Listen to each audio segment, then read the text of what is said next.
நமக்கு உடல் ரீதியாகவும், மன ரீதியாகவும் ஏற்படக்கூடிய எல்லாவித பிரச்சனைகளுக்கும் இந்த இயற்கையிலேயே தீர்வுகள் படைக்கப்பட்டிருக்குங்க. நம்மள சுத்தி இருக்கக்கூடிய தினமும் நம்மளோட கண்களில் தென்படக்கூடிய, நாம சாதாரணம்னு நினைக்கக்கூடிய பெரும்பாலான இயற்கை படைப்புகள் மனித இனத்திற்கு தீர்வுகளாகத்தான் இருக்குது. ஆனா நாம அதை உதாசீனப்படுத்தி விடுறது தான் வேதனைக்குரிய விஷயம். மனிதனுக்கு ஏற்படக்கூடிய பெரும்பாலான பிரச்சனைகளுக்கு உடல் சூடு மூல காரணமா இருக்குங்க. அந்த உடல் சூட்டுனால ஏற்படக்கூடிய பிரச்சனைகள் என்ன தெரியுமா? எல்லாம் நமக்கு வழக்கமா ஏற்படக்கூடிய தலைவலி, ஜலதோஷம், இருமல், ஜுரம், தூக்கமின்மை, அஜீரணம், மலச்சிக்கல், கடைசியா நமது மனநிலையை பாதிக்குது. உணவே மருந்துன்னு சொல்லுவாங்க. நம்மளோட உணவு பழக்க வழக்கத்தை சரியானபடி மாத்திக்கிறதுனால நாம உடல் ரீதியாகவும் மன ரீதியாகவும் ஆரோக்கியமான வாழ்க்கையை அமைச்சிக்கலாம். அப்படிப்பட்ட உணவு வகைகள்ல ஒண்ணுதான் இந்த துளசி விதைகள். இந்த துளசி விதைகள் நம்ம ஊர்கள்ல இருக்கக்கூடிய பெரிய சூப்பர் மார்க்கெட்ல நாட்டு மருந்து கடைகள்ல கிடைக்குது. இதுக்கு பல பெயர்கள் வச்சிருக்காங்க. சப்ஜா விதைன்னு சொல்றாங்க, ஃபலூதா விதைகள்னு சொல்றோம், இங்கிலீஷ்ல பேசில் சீட்ஸ்னு சொல்றோம்.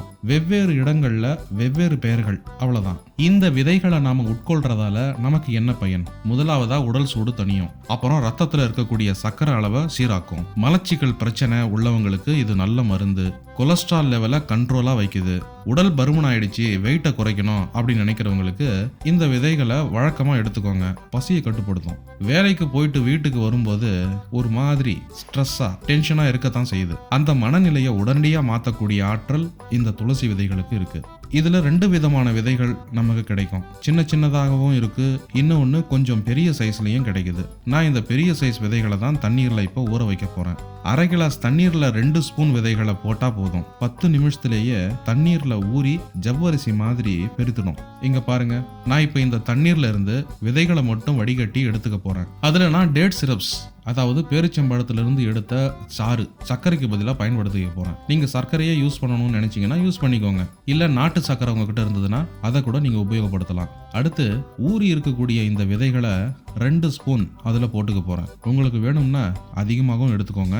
இப்போ இதுல பால் கலந்துக்கலாம்.